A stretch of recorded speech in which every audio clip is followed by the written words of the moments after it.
Hey guys, what's up? It is me, Hygobyte, and welcome to episode 3 of the WWE Ruthless Aggression Era on TEW 2016. Now, in this episode, we're going to book Velocity and SmackDown and have those run, and then advance to the next week for Raw, just to see if we get anybody signed. But before I start the video, I just want to say that I'm looking for a thumbnail made for this series, because since I'm not really a graphic designer, my thumbnails don't look that great. Like, the one for the TNA series doesn't look terrible, but if you can make graphics and you're willing to, just let me know on Twitter. Hit me up on Twitter with a DM and I'll get back to you and we could work something out, and that'd be great. But yeah, that's just why I want to get out there before I start the video. So I already have SmackDown booked as I usually do, but for Velocity we're just going to book some developmental guys and local guys. So we're going to go ahead and I'll get back to you guys whenever we get into booking Velocity. Alright, so we got some locker room incidents, and hopefully it's not like the Rob Van Dam thing. Oh god. Lesnar. Stern warning. I'm not pissing off Lesnar. I really don't feel like doing that. Alright guys, and we have Velocity finished booked, so we're just going to go ahead and run it. And in the opening match, Subpar Wrestling a little heat. Shannon Moore defeated Akio by 8:34 with a Halo. So I wanted it to start off with a not bad match, so I put two guys who are actually on the main roster and are decent workers. As you can see, 42 and a 47. So I can't complain too much about that. No improvements, not really worried about a 49. I'll take that, especially on Velocity. And then in a terrible match, Brian Kendrick defeated Gunner in 8:18 by pinfall with sliced bread number 2. So Gunner was available locally, so we took him, and he got 16. So not happy about that. But jobbers, okay. So lower mid-carder and lower is considered jobbers, so that's why it got that bad. So not too mad about that. 43 and 16. Kendrick did pretty well. Gunner not so much, but that's mostly because of his popularity, because I'm pretty sure it's pretty low. In the next match, an abysmal match, Nydia defeated Mickie James in 8:28 by submission. So Nydia had a 32, Mickie James had a 29. I'm really trying to see if Mickie James will click with any of the people that I bring her up against. So she did a lot better in this one than she did with Gail Kim. And with Gail Kim, I think she had like a 16 or something like that, like a 22. So it's an improvement, I guess. And then in about that had Subpar Wrestling, Little Heat. Paul London defeated Nunzio in 6:09 by pinfall with the Shooting Star Press. London had a 53, Nunzio had a 49. This was just to have a decent match on the card, so not every match is just between enhancement talent. So Paul London's getting some momentum, gave some momentum to both London and Kendrick, so that's pretty cool. And then in a backstage segment, Eddie Guerrero and Chavo Guerrero are talking. Eddie's trying to pump up Chavo for his main event match, which is next. And his match was against Connor or Ryan O'Reilly, however you want to say it. However you want to say it. I'm just calling him Connor because that's probably, if I sign him, he'll probably become Connor. And about that had terrible wrestling and non-existent crowd heat. Chavo defeated Riley in 9:18 with a gory special. Chavo had a 60. Connor had a 13. That's not good at all. Inconsistency. Okay. So, I mean, that's okay. I just wanted to test out some new talent, give Chavo a little bit of a momentum boost. But yeah, I didn't expect too much out of that. Let's see what we got. It got a .53. Yeah. Heat was way better, so that kind of sucks, but nonetheless, I will see you guys whenever I'm done booking SmackDown. Alright guys, so we finished booking SmackDown, so we're going to get right into it. SmackDown opens with Brock Lesnar's music. He comes down to the ring accompanied by Paul Heyman. Heyman says, "Ladies and gentlemen, my name is Paul Heyman, and I am the personal advocate for the next big thing, Brock Lesnar." And he says, "For the last 3.5 months, my client has been destroying every single wrestler who stepped into this ring. The Undertaker couldn't stop him. Chris Benoit couldn't stop him. It all began when he took the title from Kurt Angle in that Iron Man match. Kurt Angle is the reason for this path of destruction that Brock Lesnar has gone on." And then Kurt Angle's music hits and the crowd cheers as loud as they can. Angle walks onto the ramp with a mic. And he says, "Listen here, Heyman. I get that Brock doesn't have the mental capacity to speak for himself, and you're a great guy for helping him out there. But I suggest you shut your damn mouth before I shut it for you. Yes, Lesnar beat me, but we push each other to our limits. We put on one of the greatest matches in the past decade. I promise you that if I get one more shot, that title will be back around my waist. Oh, it's true. It's damn true." And Heyman says, "Mr. Angle, don't be naive. You don't have what it takes to dethrone Brock Lesnar. Request denied, good sir. Request denied." Heyman has a smug look on his face when Mr. McMahon's music hits. He comes out to the ramp beside Kurt Angle and has a mic in his hand. McMahon says, "Heyman, I don't know who you think you are, but you aren't someone who is allowed to give or deny title shots. That's my job. Angle, Brock, you're two of the finest talents SmackDown has to offer. Angle, I agree that you should have a shot at the WWE Championship. However, I'm not just going to hand it to you. In tonight's main event, It'll be Kurt Angle and 2 partners of his choosing versus Brock Lesnar and 2 partners of his choosing. If Angle's team wins, then he gets a title shot at the Royal Rumble. McMahon and Angle shake hands as the camera cuts to Heyman and Lesnar in the ring, who are furious. So apparently, I forgot to add Vince McMahon to the angle, so that's really awkward, but he was supposed to be there. And yeah, basically this is setting up the rivalry for the WWE Championship. I thought this was the best way that I could have gone about it, just kind of having it so it's not just he gets handed to it, he actually has to work for it. So I guess we'll see who he picks as his partners. And in a bout that had decent wrestling but didn't have much heat, Rey Mysterio defeated Jamie Noble in 10:01 with a drop in the dime by pinfall. And Rey Mysterio had an in-ring performance of 76. Jamie Noble had a 43. Nydia, I forgot she was the manager of Jamie Noble. I completely forgot about that, to be honest. But yeah, so this is just a cruiserweight storyline match. Just kind of wanted to boost the storyline a little bit, get it advanced, have 2 pretty solid workers go at it. So Jamie Noble couldn't go all out, and Jamie Noble had inconsistency. So it's whatever. It's whatever. And in a backstage segment, Trish Stratus and Tori Wilson are promoting the women's calendar just to get some women on the show because there's not a women's division on SmackDown. Just wanted to get some women on there. I rated it by sex appeal, so just want to get them on there, and, it did pretty well. Got the crowd hotter and everything. And in a terrible match, Matt Morgan defeated Shannon Moore in 4:03 by pinfall. It was a squash match just to get Matt Morgan some momentum, just kind of help him out there. After the match, Matt Morgan picks up Shannon Moore and says, "Are you laughing at me?" And Morgan picks up Moore and gets him ready for the elevator, but John Cena's music hits and Morgan drops Moore. Cena says, "Yo, yo, yo, Matt Morgan, what you think you're doing? The match is over. You best get moving. Leave Moore alone, you gigantic stuttering Yeti clone." Matt Morgan is furious at this and grabs a mic. Morgan says, Who do you think you're talking to? I'm Matt Morgan. I'll beat your ass, John Cena." Cena says, "Yo, yo, yo, don't strain yourself with all that stuttering coming out your mouth. Just go back to learning to read. This ass kicking ain't something you need." And Cena drops his mic and runs into the ring. Morgan runs out of the ring whenever he sees Cena coming because he doesn't want anything to do with him. And Cena checks on Shannon Moore as Matt Morgan watches from the ramp with a red face. So don't hate me for that rapping. I'm not really rapping. It's just rhyming. Just don't, before you guys say anything, just ignore that. But yeah, I'm not going to make full out raps like Cena would. It's just generally that's how it'll go. So Cena came out to the aid of Moore. Cena checks on him. Morgan, oh my God, I put Shaniqua in there instead of Shannon Moore. Well, good thing I didn't have him rated on anything. That's awkward. So ignore that. That's supposed to be Shannon Moore there, not Shaniqua. So, whoops. But, whatever. But yeah, so Cena just kind of taunts Matt Morgan. Matt Morgan kind of backs off. So, advancing their storylines, pretty solid. And then Rhino is shown backstage in the locker room in front of a couple of workers. He's going on and on and about how he's the man beast and how no one can stop him.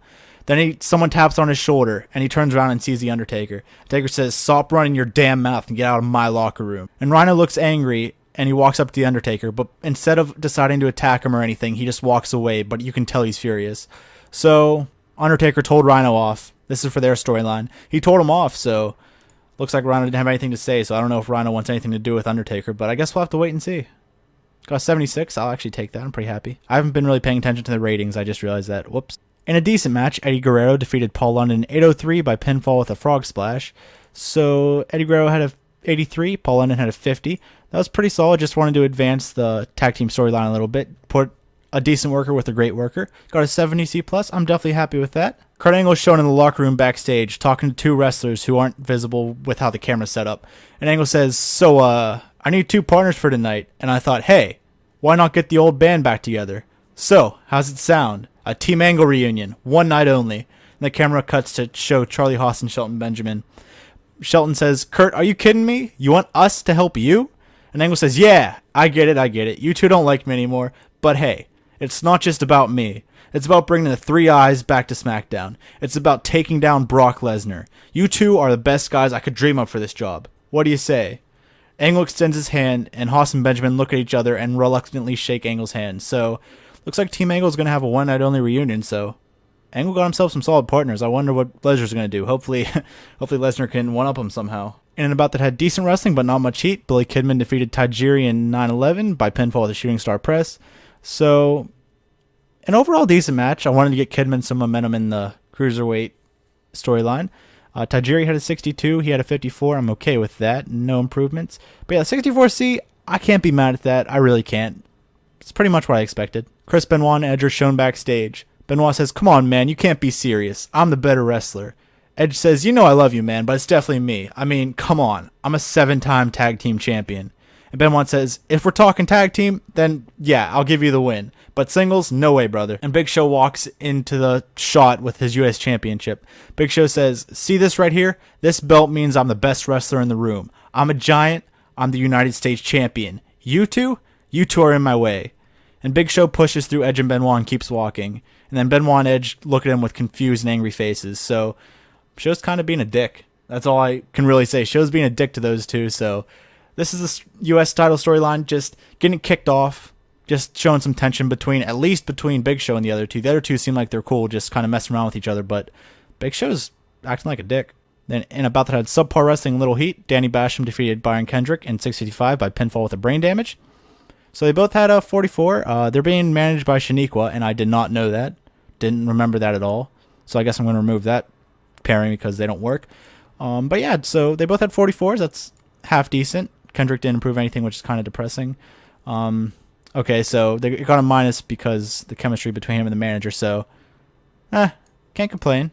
Not terrible. Could have been a lot worse, but it could have been a lot better, I guess. Paul Heyman walks onto the ramp with a mic before the main event starts, and he says, "Ladies and gentlemen, I'm here to announce Brock Lesnar's partners.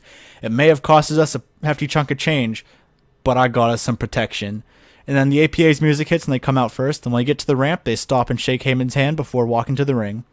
So, looks like Brock Lesnar and APA versus Team Angle, so should be a good one. Oh, a B, yes. And in a decent match, Kurt Angle and the World's Greatest Tag Team defeated Brock Lesnar and the APA in 22-26 when Kurt Angle defeated Rod and Simmons by pinfall with an Angle Slam. So, Lesnar, his performance stood out. He had a 94. Angle had a 90. Bradshaw had a 67. Simmons had a 56. And Benjamin and Haas had a 57. So, I thought at least Haas and Benjamin would have been a little bit better, maybe like 65-ish, but I can't complain about that. An A to B, nothing wrong with that. Angle and Lesnar, that was, damn, that's amazing. That's so beautiful. After the match, Team Angle is celebrating when Brock Lesnar rolls into the ring with his title.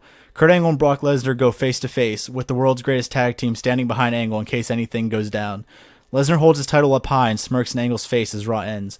So, Lesnar accepts the fact that Angle's the new #1 contender. He's okay with it. Acting really cocky. Ending the show on a high, showing that even though his team lost, he's still dominant because he wasn't pinned. So, pretty cool. I got us 80B. It increased our popularity in 7 regions. Now, are we not broadcasting like worldwide? Because I think that's what's happening. I think SmackDown and Raw aren't broadcasting worldwide. I'm not too sure because an 80 should have increased in like 27 regions, but we'll figure that out when it comes down to it, maybe next week or something. I don't know. We'll look into it. Oh, God. 1 billion people are ready to be caught up. It got a 13.23, so that's pretty solid. I'll take that. Okay, so Lesnar doesn't like Kidman. That's awkward. So TNA hasn't offered on anybody, so I'm not going to complain. So Ivory and Dreamer both want brought up. That could probably definitely be done. Nothing wrong with that, but we'll look into it. But for right now, we're just going to advance probably 3 or 4 days and then sign everybody that wants to sign. And look at this. Wow. Okay, so we're getting Carlito. I want him to be a heel in developmental. Shad will be a face. Aries will come in. Oh, that's a tough one. Oh, what do I want the Kings of Wrestling to be? You know, Punk has to be a heel. What's his performance? 90-90. I think him and Cabana are going to be heels. I'll put him main eventer. Is Cabana ready to sign? Not yet. And then we'll put them as faces. Because, maybe I should have had Punk be a face. Oh, that's awkward. You know what? I'll make Kings of Wrestling faces. Is Chris Hero signing? Not today. Aries, I guess I'll make Aries a heel. He's probably better as a heel, right? Yeah. It's, okay, 90-90. I'll make him a heel. Main eventer. It's probably going to change it on me anyway, because it always does. Oh, what do I want Rude and Storm to be? If they come to the main roster, Beer Money should probably be a heel, right? Okay, what's he better as? Okay, he's better as a babyface. I don't know. I'll save them for last. Sheamus obviously coming in as a heel. Natty. Oh, what do I want the Hart Dynasty to be? What do I want Cheerleader Melissa to be? This is tough. Kong's coming in as a heel. That's easy. Women's division. Mr. Anderson's coming as a heel.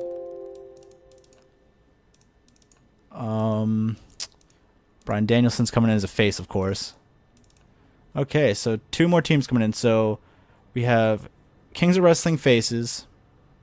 We have Second City Saints as heels. And then we have Carlito and Primo as heels. Then we have Eminem as heels. I guess we'll bring Beer Money in his faces.